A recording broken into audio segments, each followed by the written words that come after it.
Good evening, everybody, and thank you very much for coming tonight. Seems like a very nice crowd. And welcome to PlayCulpeper. My name is John Barrett, Culpeper County Parks and Recreation Department, and first of all, before I begin, I just want to take a second of time to just recognize those that have brought PlayCulpeper to you all. I would like to recognize the Culpeper County Board of Supervisors for their support of the initiative. I also would like to, secondly, I would like to thank the steering committee that was involved in this whole process. Marty Williamson, Laura Loveday,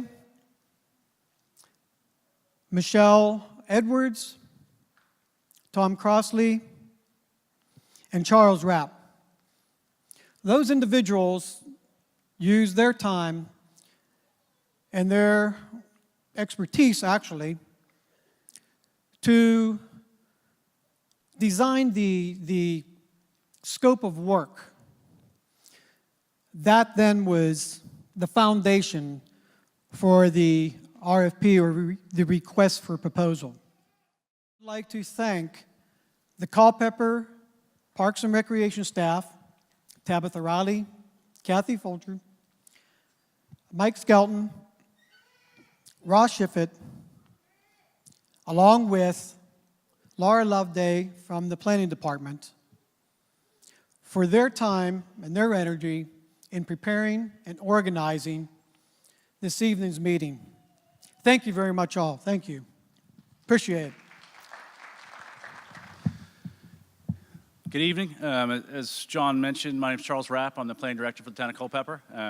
Pretty incredible venue to get to hold a public meeting in, so I appreciate everyone putting forth their time this evening, allowing us to talk to you about some of the projects we have going on and the plans here. There really is no boundary as far as parks and recreation go. And in our mind, between the town and the county, we're all one community here, and really makes sense to talk about collaboration and how we can all work together on some of these projects. So from the town's standpoint, we're really excited about this project that the county is working on with Bros Consulting here.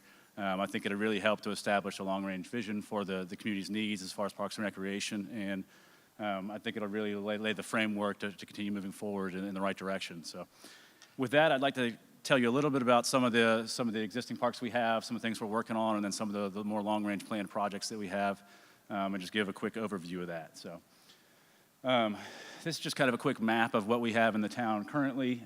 4 parks. You have our largest Yale Meadow Park, everybody knows that one. Wine Street Memorial Park, Kessner Wayside Park, and Mountain Run Lake Park, a little bit out towards the county off of Mountain Run Lake. There's some existing paved trails in Yale Meadow Park. There's a multi-use path along Colonel Jameson Boulevard that we have.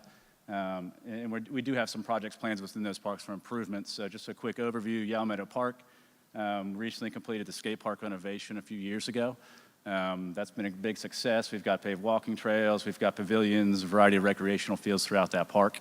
Some of the improvements that we have planned in the next year or two there, we recently updated signage throughout the park as kind of a branding effort to create one cohesive look through all of our park system and town buildings, things like that.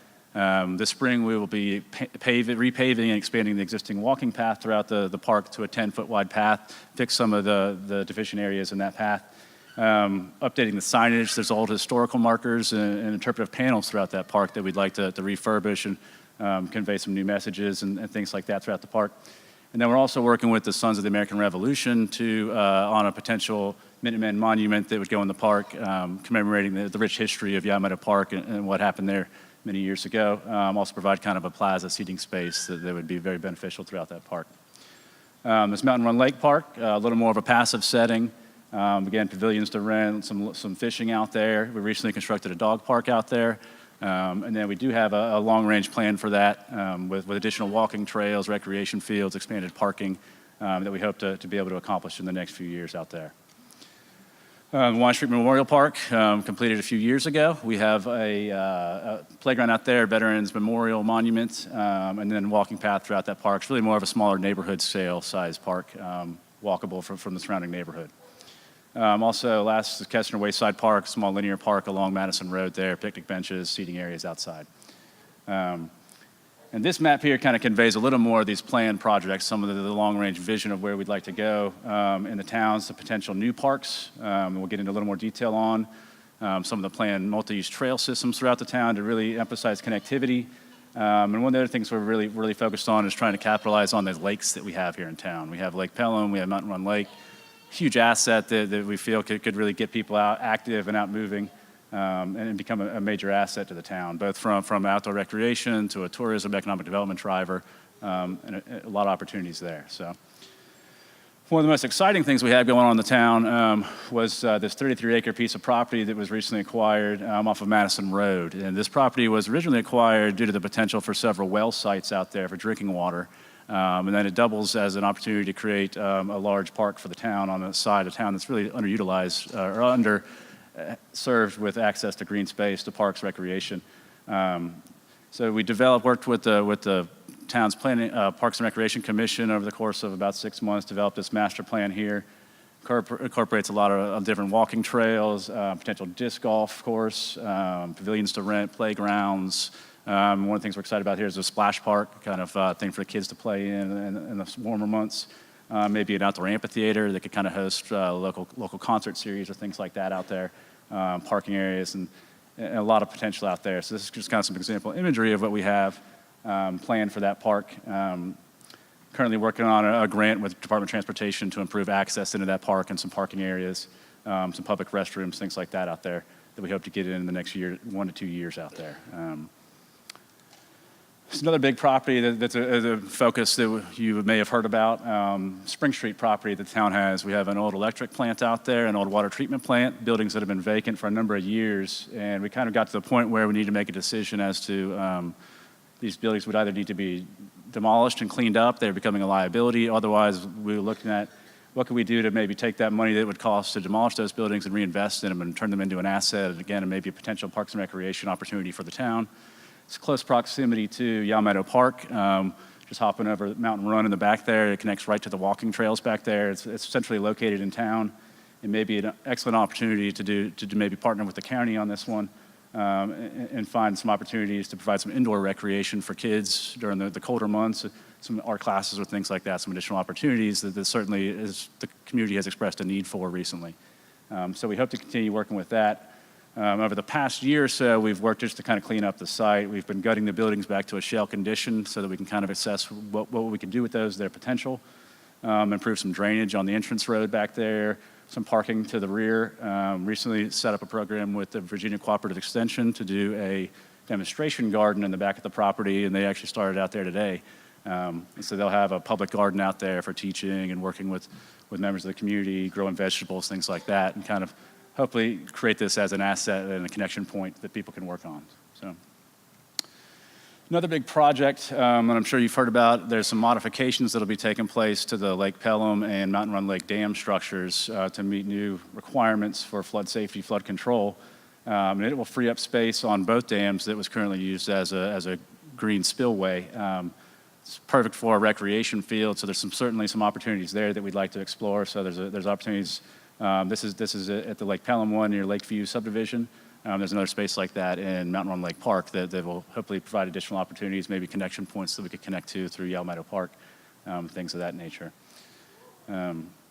As I mentioned, one of our focuses is also trying to get people out on these lakes and access these lakes for outdoor recreation as well, and turn them into an asset. So as part of that dam rehabilitation construction, the existing boat launch off of Lake Pelham will be closed for approximately 2 years or so while they're doing that construction project. So we wanted to find an opportunity to continue to provide public access, both for utility maintenance of the use of the lake as far as water quality testing for our drinking water source, but also to provide a way for the public to get out there. So this is a early planning stages that we're working on with the Old Country Store property out on 29, where we'd build a new boat ramp. And what we'd really like to do here is get to the point where we can have low-cost kayak, paddle boards, canoe rentals that the public could go out there and use and have some passive recreation.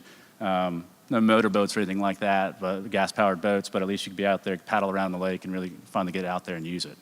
So that's something we hope to emphasize in the near future here and get moving. Last, I'd like to talk about greenway trails, multi-use trails. There certainly is a hot topic all throughout the country now.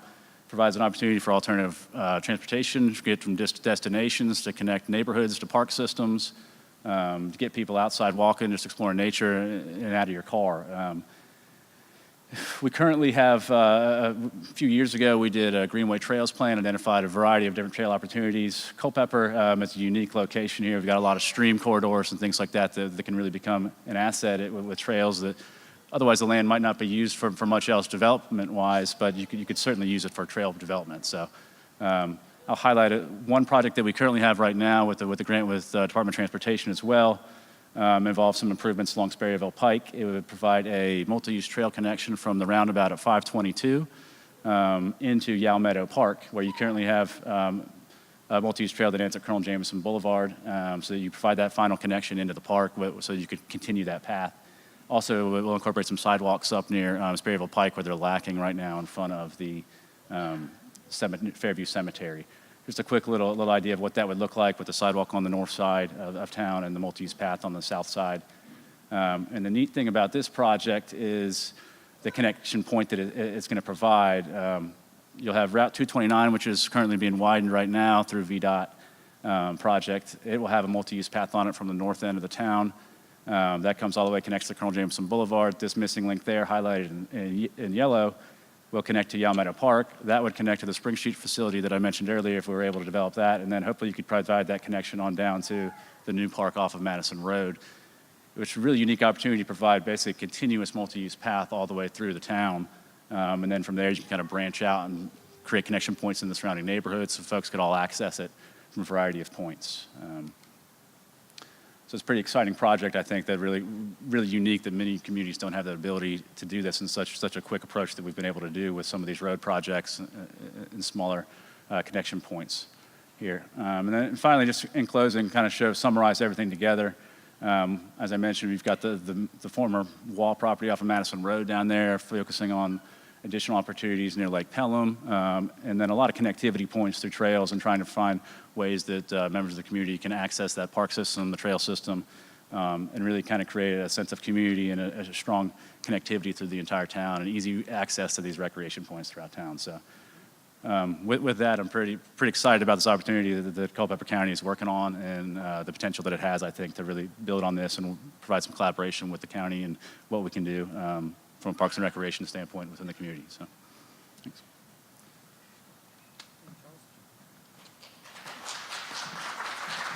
Thank you very much, Charles. Thanks for the update with the town. Before we move on, I just want to thank the presenters that were out in the lobbies and up on the black box for participating in this evening's event. Really appreciate the fact you all came and able to distribute some of your information to the public, letting them and having them aware of what's out there for them to be involved in. Moving on. Now, the reason why you all are here, I'd like to introduce Mr. Nilay Bhatt, who is the Vice President of Pros Consulting, Inc., and he is going to share his thoughts and information on the upcoming Parks and Recreation study. I give you Mr. Bhatt.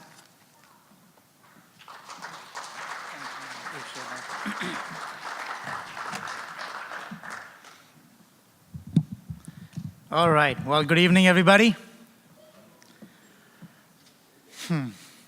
Well, if this is the energy in the room, it's going to be a long evening.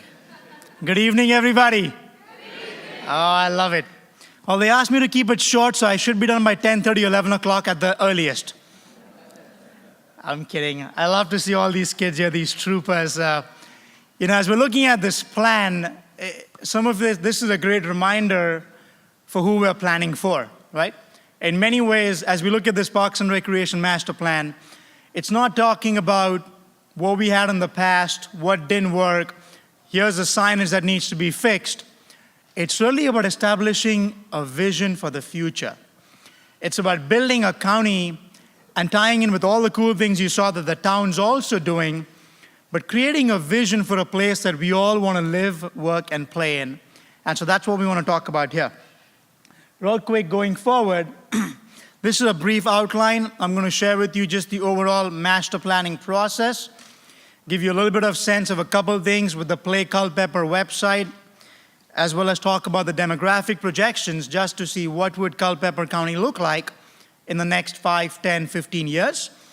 Some trends as well to see what are things we're seeing all around the country as well as locally, to see what are people participating in, what do they really want, and then really get into your input, where we're going to have 3 questions that I'm going to leave it open-ended to every one of you, and I'm going to be transcribing notes on the stage as we speak. So just a little bit about pros. We're essentially a strategic and master planning firm for parks and recreation. This is all we do, coast to coast, border to border, 47 states, 7 countries, and I am lobbying very hard for a project in Hawaii. But till then, I love Virginia. We've had a wonderful time really working all over the state, everywhere from Williamsburg and James City County, just finished Suffolk, Danville, working in Fairfax County as we speak, City of Roanoke, Roanoke County, Blacksburg. I think for a while my wife thought I had a girlfriend called Virginia. Because every single week I'm like, I'm going to Virginia. It's like, Virginia again? Really? Tell me more. But, we're also fortunate, part of my background as well, I serve on the board of directors for the National Recreation and Park Association. And really, the town and the county is very, very fortunate to have Tom Crosley here, who works with NRPA as well. He is one of the key leaders responsible for organizing the largest parks and recreation conference in the world. 6,000 people for over 5 days. That's a massive conference, 400 plus sessions, and Tom here is responsible for that. So you have a jewel and an absolute national expert right here in your midst, which is very rare, but a round of applause for him as well.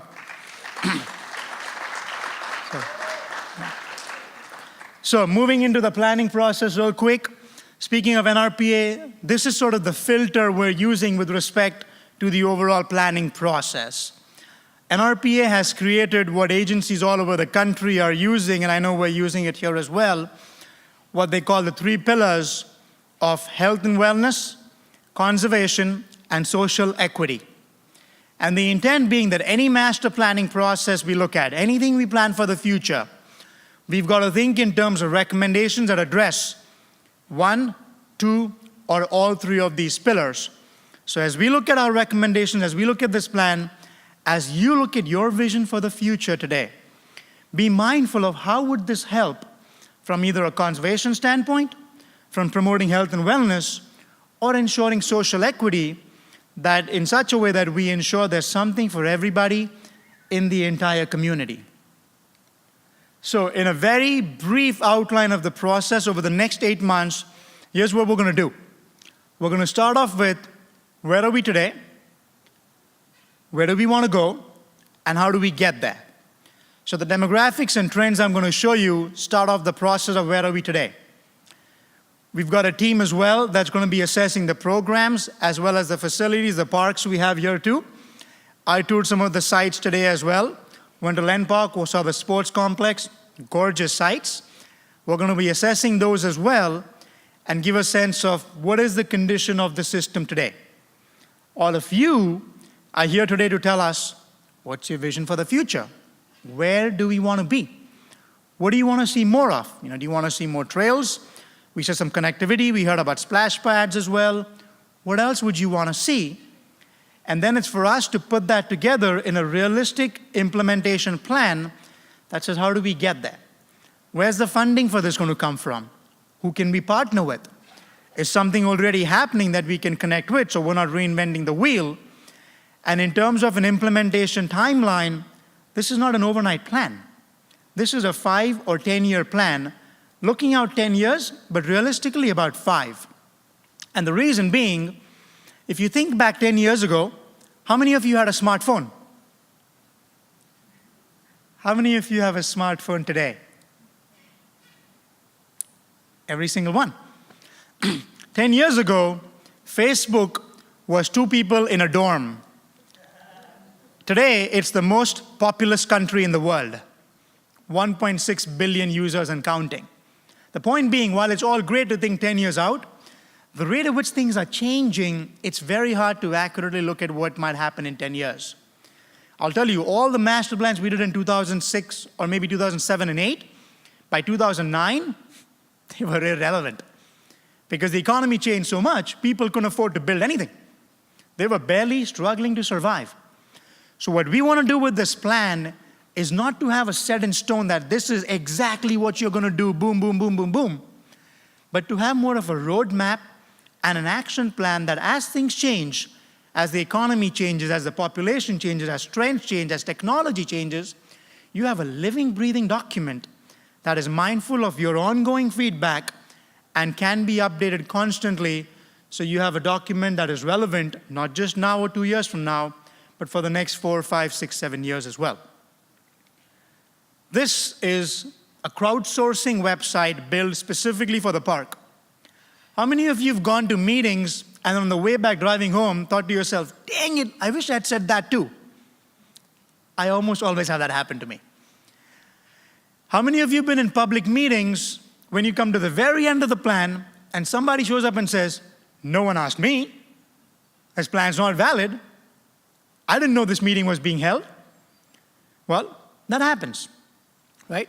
So what we want to do is ensure that not just at a point in time, which is today, because we know several people who've emailed us and said, be sure to tell them about this. I can't make it today, but be sure to tell them about this, right? People can't make it today. You might forget something as well. So we want to ensure, not just today, but throughout the process, anytime you have feedback, anytime you have questions, comments, input, you can go to PlayCulpeper.com and share your feedback anytime. There's an open comment box. We've got Facebook embedded here as well.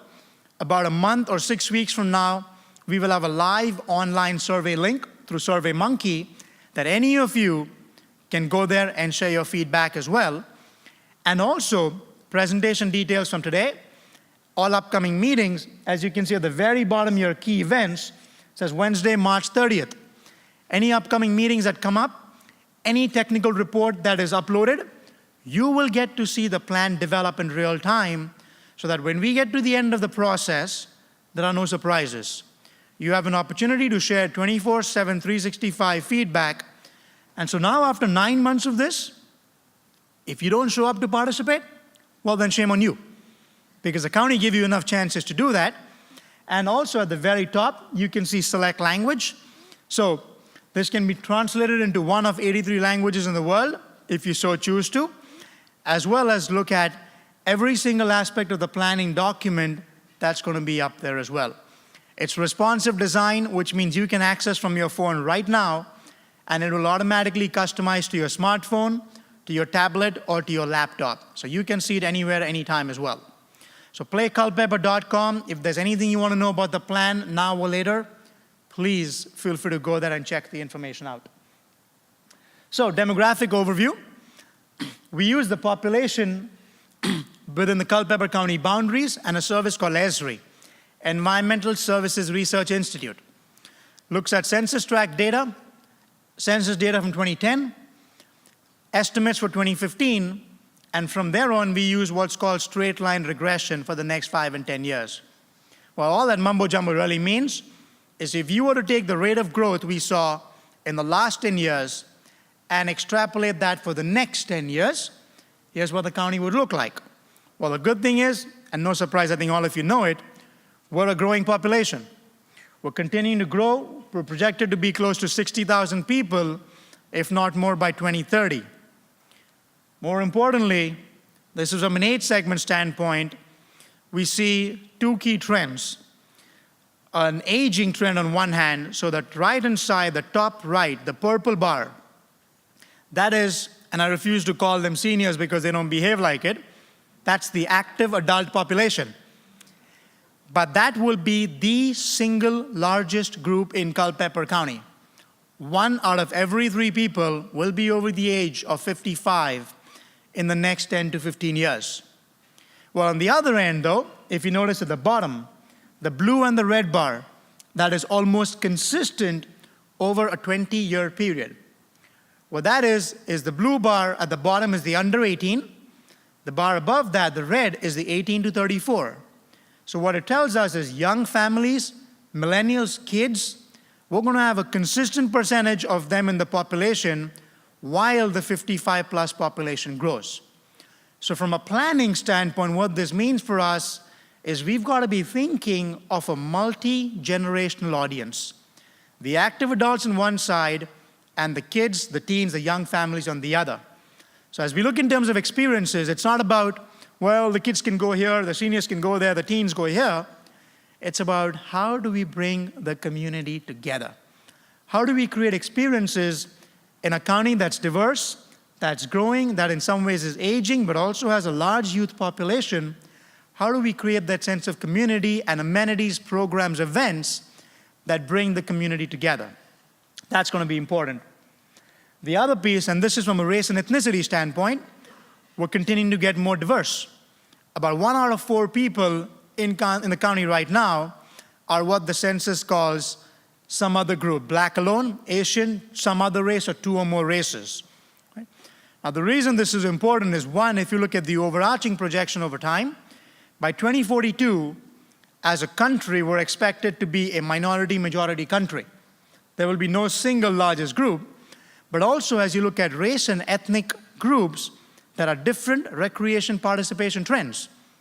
One of the things I like to sort of joke about is that you don't want to build a bunch of basketball courts where someone like me lives. Brown men don't dunk. But I will play cricket all day. Right? And so as you look at different groups, we look at an African American population, we see higher than average participation in basketball or football. We look at a Hispanic Latino population, it's much more soccer, boxing, or just large multi-generational family gatherings. Uncles, aunts, cousins, extended families, picnic shelters, pavilions, open spaces become very important. We look at a white-only population, we see a lot more of hunting, fishing, hiking, self-directed recreation. So as we look at the entire community, the goal is not to plan for a one-size-fits-all approach. It's to look at how do we customize things for different groups. So from a social equity standpoint, we've got something for everybody. And that's where these race and ethnic trends and the preferences help shape what we do. Well, and most importantly, as we look at all this, someone's got to pay for this as well. All these ideas are going to be good, but the key is how do we build something that's financially sustainable? So as we look at income characteristics, what you see on the left-hand side, what's the 2 bars on the left, that's Culpeper County. The 2 in the center are Virginia. The extreme right are the national averages. The blue bar at the bottom, all 3 blue bars, that's per capita income. The income by any individual. The red is median household income, which is the midpoint of the income of an entire household and the total of everybody under or over the age of 16 living under the same roof. So we are slightly higher than national averages, 27,000 per capita and 61,000 median household income. Virginia is about 63,000 as a household, and the national averages are more in the 50,000 range. So as a household, we make more money, but as individuals, we don't. 27,000 versus 28 for the national averages versus 33 for every individual in Virginia. What that tells me is we have a higher than average number of people here living under the same roof compared to either the national numbers or within Virginia as well, which further underscores the need for multi-generational programming. From a trend standpoint, we looked at local participation trends. MPI is essentially what's called the Market Participation Index or the Market Potential Index. What it really tracks is how much are you spending on something.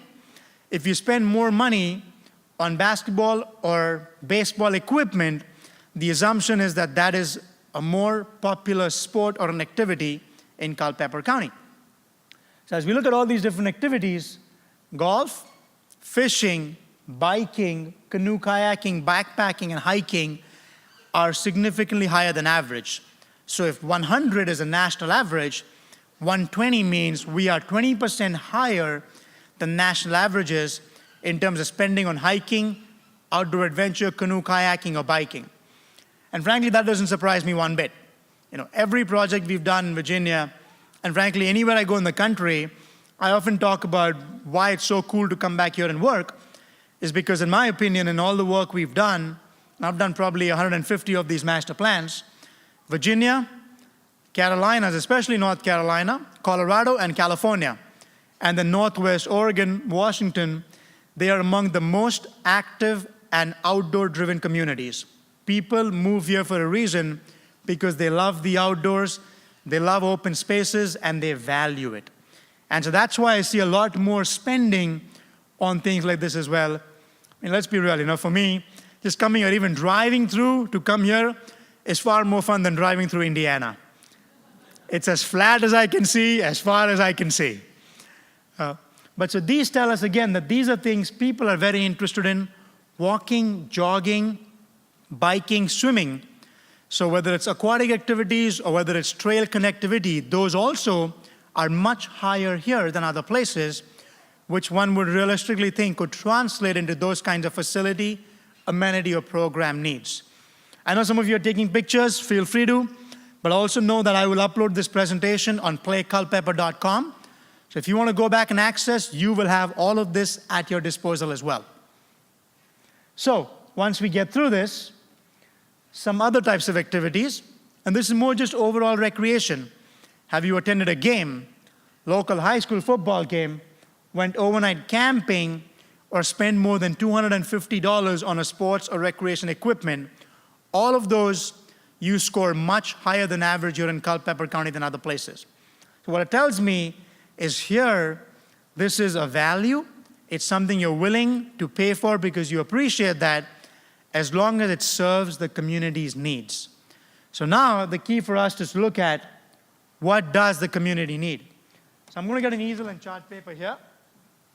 and I'm going to really open it up to all of you to go through three things: strengths, what do you like and want to see more of; opportunities, what's working or what's not working and we need to fix, or what you don't have currently but would love to see in Culpeper County.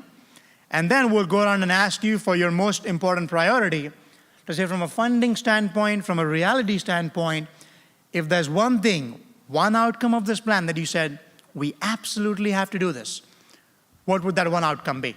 Sound good? Okay? All right, so from your standpoint, let's start just with the first part. Putting on your hat as a community member, and maybe even as a group you might represent, to say, what are the strengths of Culpeper County Parks and Recreation?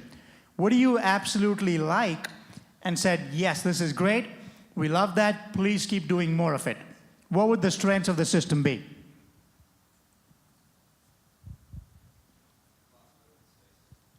Okay, lots of open spaces.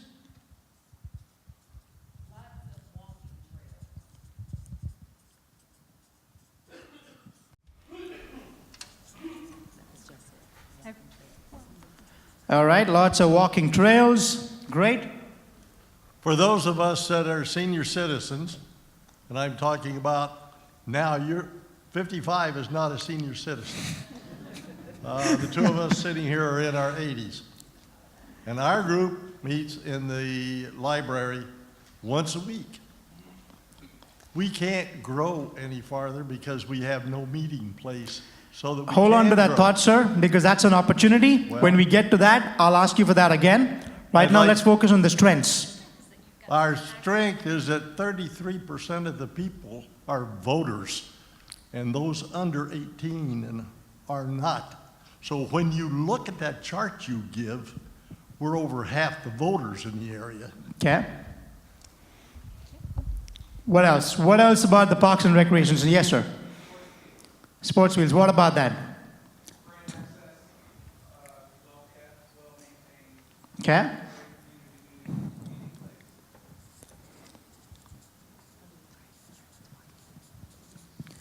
Sports fields, access, well maintained. I think we need bike trails that are separate from the walking trails. Okay, hold on to that thought again because that's an opportunity. We'll get to that after we're done with this part. Let's just focus on the strengths for now. Yes, sir. Again, that's an opportunity. Hold on to that. If you want something to be added to it, we'll get to that right after this. Yes, sir. The online registration. Online registration, okay.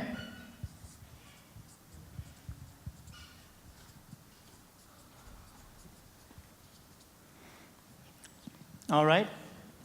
Yes. For the parks that we frequent, they're always very clean and well-maintained. The grass is always cut.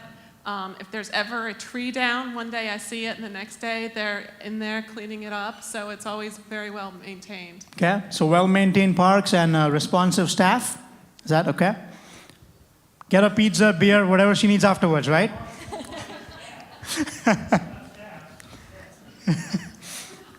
And I'll Well also maintained. add, customer service is good at the office. Okay.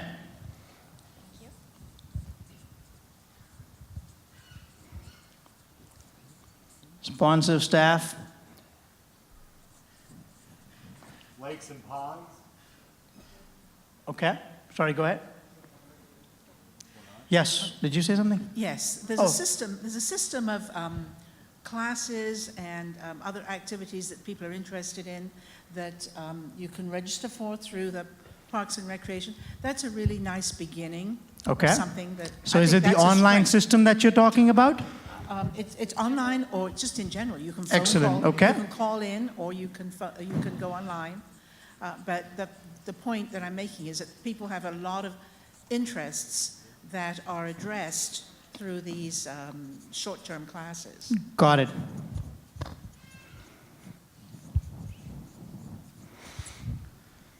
It's a system of programs and a variety of programs and classes. Is that right? Okay, great. Communication's really good. The Culpeper Minutes that comes out is a really good way to keep in touch with what's going on. And another thing that's not really directly under Parks and Rec, but we do seem to have a lot of physical fitness facilities like Pal Wellness and some private companies like Gold's Gym and things.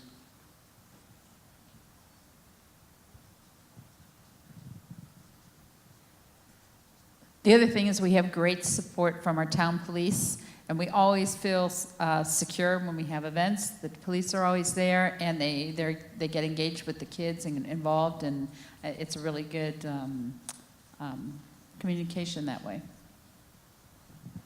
Town police support was safe and secure. Excellent. Okay.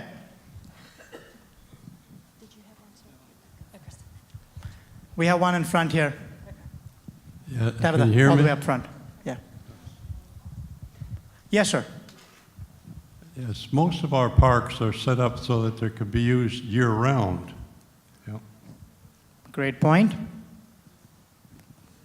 Hello. Okay.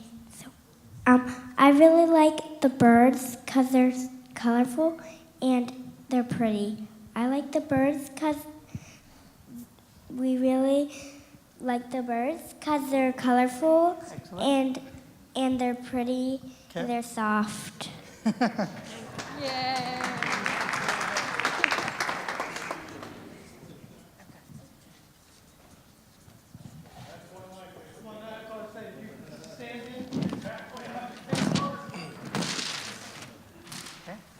Thank you, sir.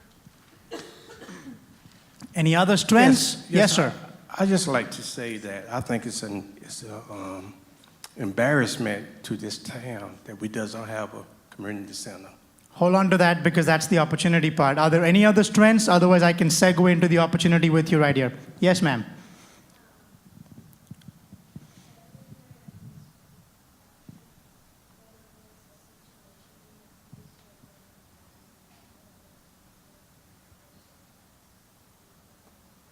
So very responsive police. Excellent. They make you feel safe and secure. Fantastic. All right. We got that. We'll underline that again because we have that part. What else? Yes, ma'am. I just wanted to say that one of the biggest strengths I think the county has is that it allows the Parks and Rec allows the youth sports organizations to work independently, outside of the Parks and Rec, to work as a nonprofit. And they work very well with the counties. So is it fair to say that they are good partners with youth sports organizations? Yes. Okay. Yes.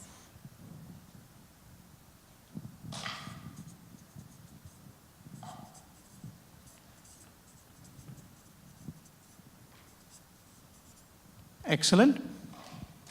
Any other strengths? Okay, let's move to the opportunities. What do we have that can be improved, whether it's adding lights, or what do we not have that you'd like to add? Mm-hmm.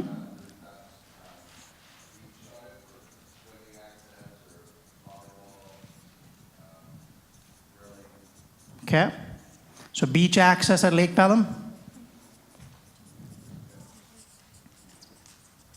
Now, is that a county control issue or is that a town control issue?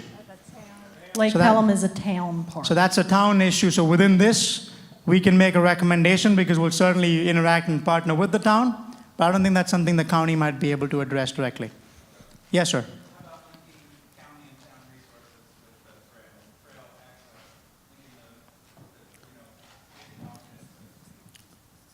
So trail connectivity, essentially, between town and county?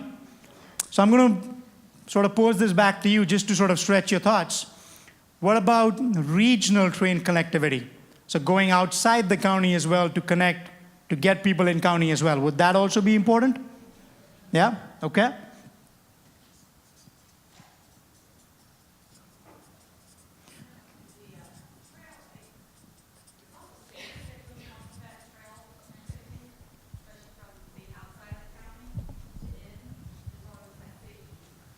Sure.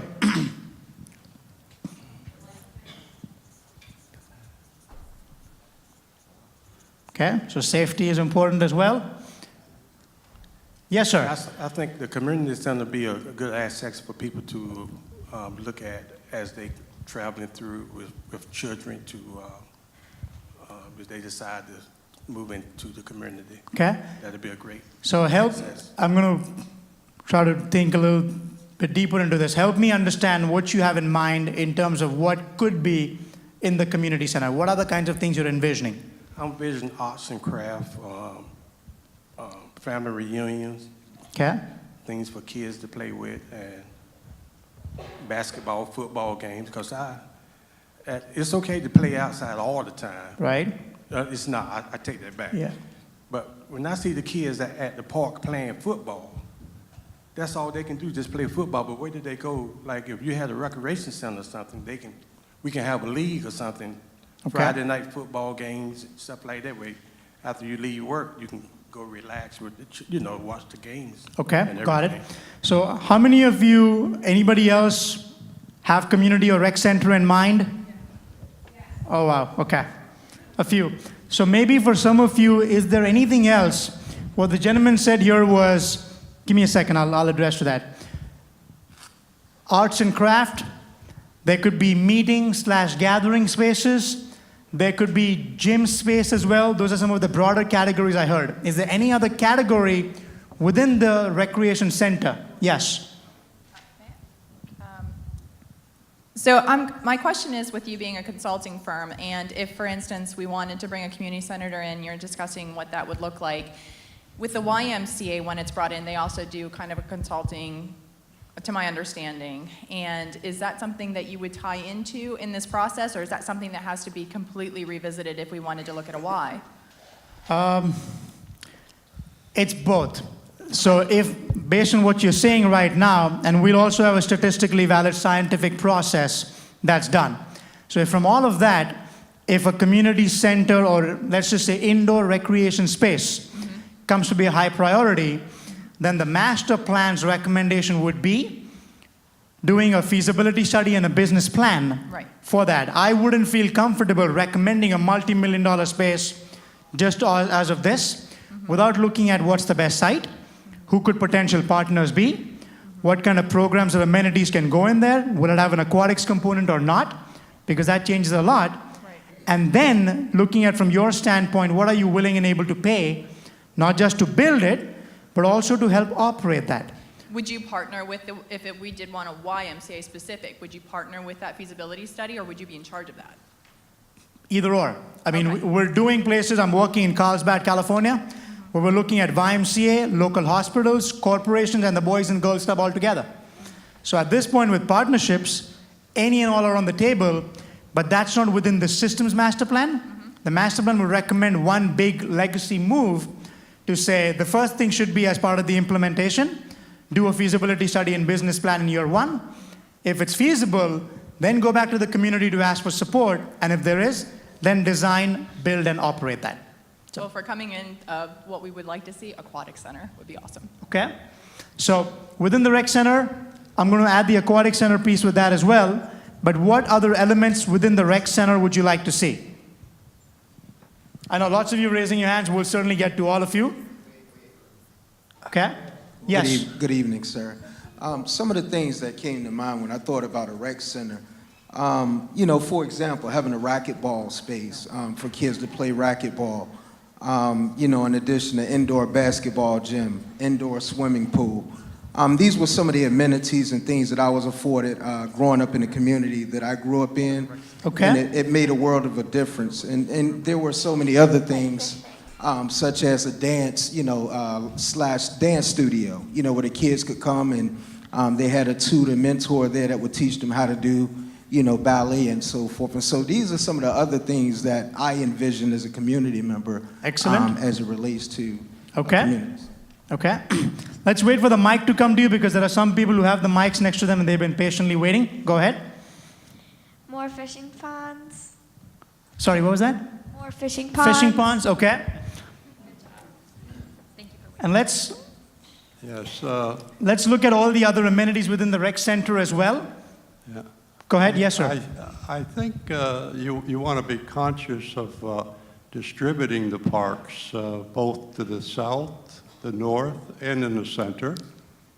And like, for example, at Lynn Park, they have a nice closed-in pavilion. Perhaps one in the park in the north, which is Spillman, could use the same kind of a thing, and then it'll be available all year round. Excellent point, excellent point. So equity of park distribution, great. Okay. I think one, for a community center, we need to have the opportunity for tutoring and things like that. We need like a computer lab. But also in our community, I think we need to really keep in mind funding, just because honestly, for aquatics and things like that, our more affluent members have already been able to access that. It's our lower income families that cannot access those opportunities. Good point, okay. So far, just so you know, for the rec center / aquatic center as well, I've got weight room, gym space, indoor sports, racquetball, etc., pool, meeting space, arts and craft, dance studio, computer lab, and classes. So if you've got any of those, they are checked off. If there's anything else, yes, ma'am.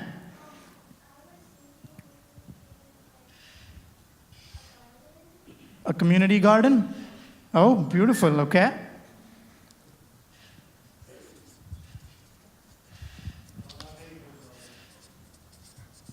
Now, you didn't want that inside the rec center, did you? Did you mean outside, right? Yes. We definitely need space for, like Jim was bringing up earlier, for the seniors. Okay. And I'd just like to piggyback on some statements that were made earlier. The community center and a public pool are very much needed, because the only facilities we have in Culpeper are mainly for higher mid-income people and up. And that includes the country club, that includes PAL Wellness, which was brought up earlier, but we need a community center or something where a kid can go in, if he wants to shoot hoops for a couple hours and pay $3 or $4, he doesn't have to pay $50 a month to do so. Or if you have a family that wants to participate at a cost that they can afford, you know, and it's not $80 a month or $150 a month, and we need that desperately. We have our families are having to take their kids to swim to the wharf in Fauquier. We do not have a public pool. Okay. We don't have a community center. We need a community center badly. And I think, for me, this is what this whole study is about, because we have everything else. John and his staff do wonderful with our sports complex, and our sports organizations are great, work well together. The only thing that we don't have in Culpeper, especially with what the town is doing now, with a new park, et cetera, is a community center Okay. and a public pool. So And, when you say public pool, is there a preference for an indoor pool versus an outdoor pool, or just a water body at this point is what you'd want? Because there's a significant cost difference between the two. I think it's something that we need to work and plan for, because I think our high schools are using pools in Fauquier for swim practice and for Okay. swim meets. I think if we could come together and do it, you know, build the community center or work with the YMCA, or even potentially work with the town, if we could work out something, you know, to where we could be proud of, you know, from that standpoint, on Spring Street. I don't know if we can or not, but I'm open to it. Okay, But got whatever it. we build, whatever we get involved with, we need to be proud of, and we need to do it right the first time, in my opinion. Thank you. That's a great point. All right. Yes, sir. Speaking for that 33% projected in the senior range, there is a technology now which Wi-Fi's public spaces so that that audio is picked up, not ambient, but in the old person's hearing aid. I forget what it's called. There's a special term for that now. So is it just like an ambient hearing system? I'm not sure what they call it. Assisted hearing, okay. That's right, okay.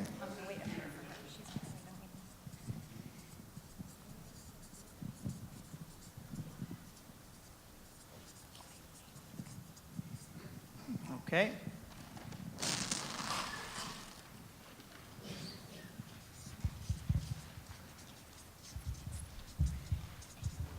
So we've got a community center, we've got pools, what else? Yes, sir. So a lot of this depends on location, and I'm not sure how the library system works within the town, or if it's a county resource. I saw this in Manassas Park, and if again, providing access to everybody, maybe not everybody is close to town. If the community center is somewhere, you would put a small library or some sort of a loaning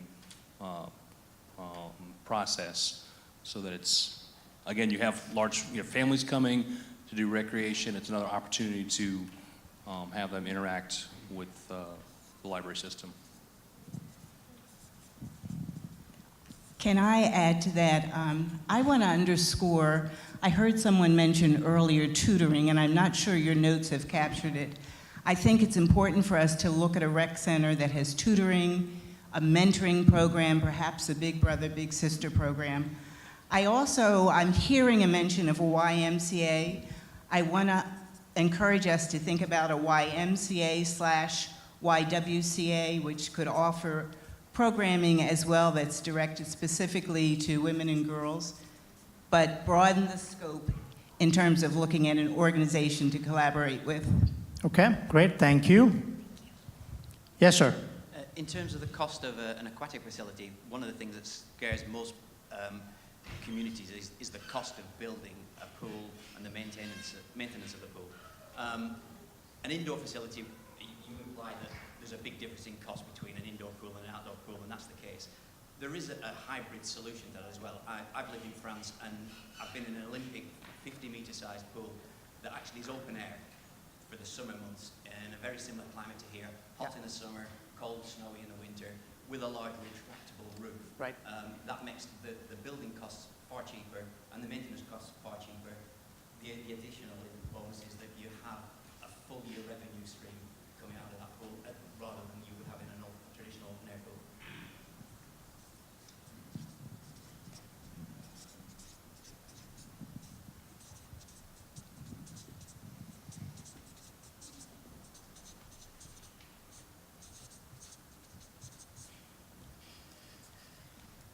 Great.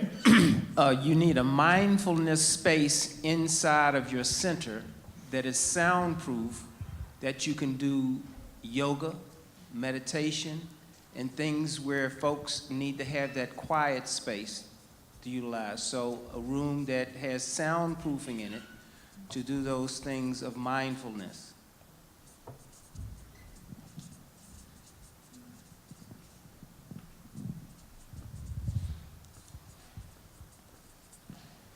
Great.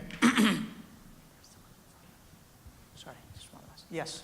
Someone had mentioned beach access, and it was a town lake, but we've talked about beach access out at Mountain Run, which is in the county, and having some beach access for swimming out there would be super fantastic. Even though that's out in the county, that's still a town-owned park. Oh, is that town too? Okay. Mountain Run Lake is a town-operated park. It's a town reservoir, so they do maintain and control that park.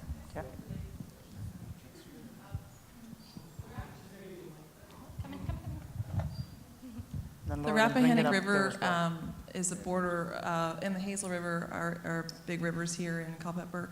And there's no public access that I know of for dropping a kayak or a canoe. Okay. And that was one of the activities that you showed on the stats, so that would be nice too. Is that accurate? There's no access? The Rappahannock Public River access. does have access at Kelly's Ford. There is a public boat landing maintained but by it- the Department of Virginia, the Virginia Department of Game and Inland Fisheries. But it is not very nice, right? It's not bad. Right, It's the getting in and out of the, I do kayak myself, getting in and out of the river, there's a little bit of a drop between the first step and the water. So you gotta make sure you keep your balance, otherwise you're gonna end up wet.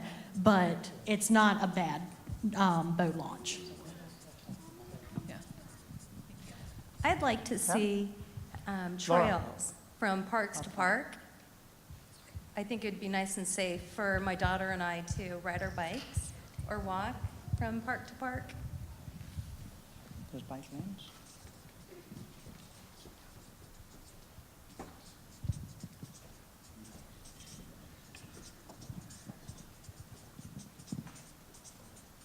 Great. Okay. Yes, sir.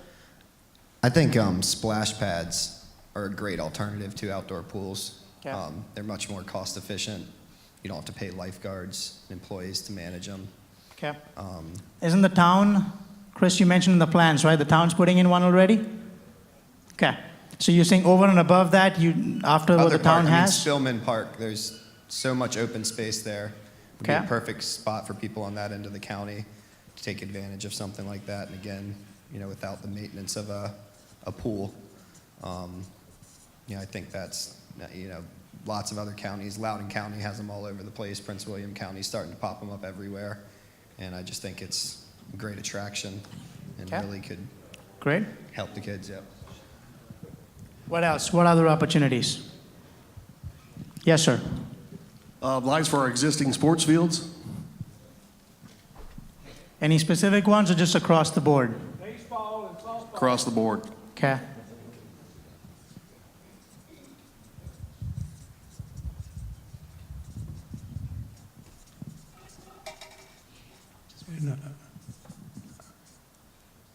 Do we have a lights ordinance here in either in town or in the county? Okay. What just came to mind, it would be great if a senior citizen, I mean a real senior citizen, could drive up to a fishing dock along the Rappahannock and drop a fishing pole. Does that fit within your purview? It certainly is an opportunity, yes. Thank you.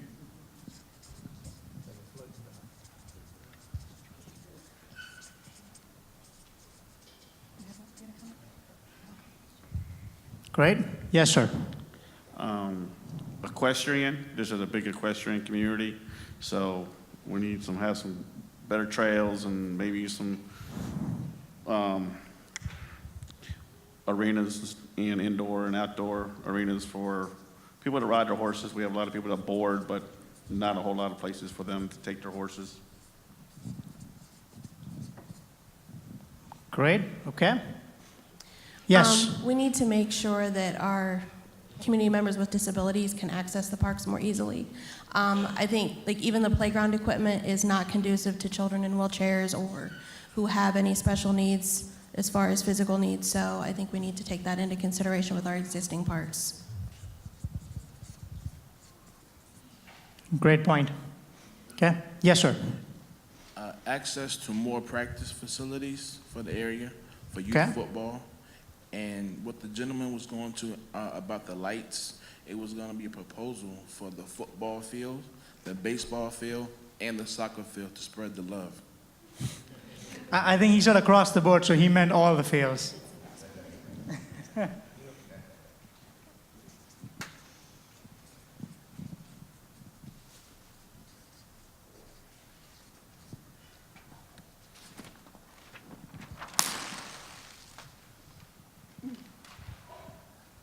It's important to have regulation in place, codes, and things that aren't on the book at this time when you have an aquatic facility that maintains the safety integrity that an operator can have in order to properly sanitize and have safety. So when you build a facility, you need to have the codes in place before you start operation rather than after, and you have lawsuits that cost you a lot of money. And if the code's in place, it allows the operators that are operating the facilities to not be mandated by their managers or by purse strings. Okay. I would just recommend if you're doing a community space to also think about the culinary needs of that space. So maybe a kitchen that can be used by the community if, for example, they're having those reunions or group meetings or things like that.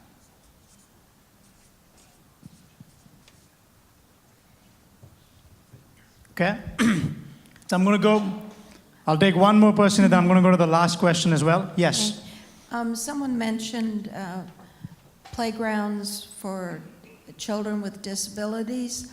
There's an incredible playground in McLean, Virginia, that is called Clemmy John Tree. Okay. And that people come from 4 different states to bring their children there because there's something for every child of every disability. And even if we took 2 or 3 of those examples and, you know, and put them in a park, it would be a huge benefit. Great point. Okay. So I have one last question, and this is for every one of you to consider. But to do that, I'm going to request every one of you to quickly please stand up.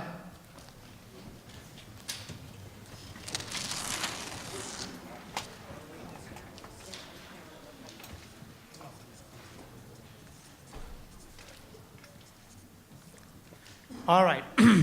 Now, for all of you whose single biggest priority as an outcome of this plan is a community center, please be seated. Single biggest priority as an outcome of this plan is a community center. Please be seated. That if you said, as an outcome of this, the most important thing I'd like to get is a community center.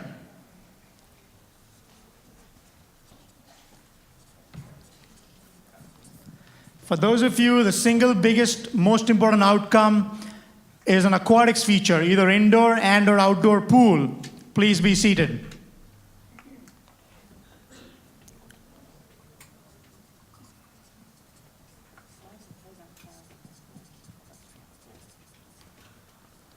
For those who have a requirement with respect to sports fields, whether it's sliding or additional fields, please be seated.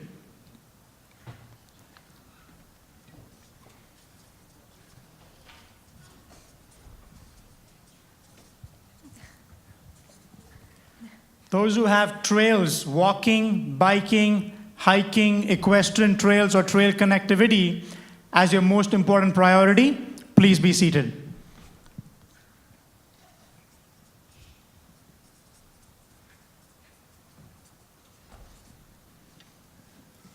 Okay, for the 3 of you standing who have different priorities, please tell me what it is.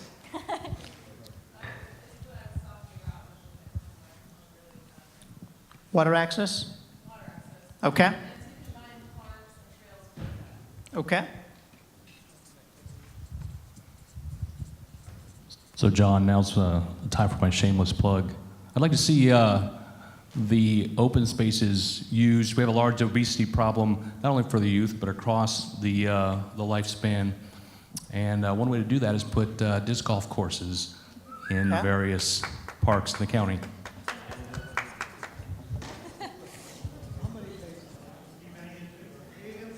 Excellent. All right. I said we'll end on time. I do want to. But just to give you a quick snapshot of next steps, in the next couple of weeks, we'll summarize all these findings. So the summary of these meeting notes and the presentation you saw will all be on PlayCulpeper.com. Using this feedback, we'll then craft a survey document that will go online through SurveyMonkey and a statistically valid survey that's going to be mailed to households within Culpeper County. It is random and anonymous, so I have no idea who will get it. Some of you might get it, all of you might get it, none of you might get it, I don't know. But that's what makes it anonymous and statistically valid as well. But if you do get it, please fill it out. It'll have an online link. They'll mail it to your households, and they'll follow up with a phone call. So any of those options, if you can respond to that, the more of you respond, the more representative this plan will be of your feedback as well. Once we have that, we'll look at the priorities from that as well. Based on the program assessment, the facility assessment we've done, all of this and the survey results, we'll then come back to you with a prioritized recommendation of facility amenities as well as program needs and say, here's what you told us, here's what we see in the assessments, here's what the survey data reveals. Is this still what you had in mind? Based on that, we will then develop the action implementation plan and then get in front of the elected officials for them to provide feedback, get your feedback, update the plan before it becomes a final document, and then really staff can start implementing. So that's the next 7, 8, 9 months of the process. Keep checking back to playculpeper.com. You've got all our information. If there's something else you think of, there's an open comment box. Please share your input as well. And for those who didn't make it today, encourage them to continue participating too. So thank you very much for the feedback, and thanks for your time as well.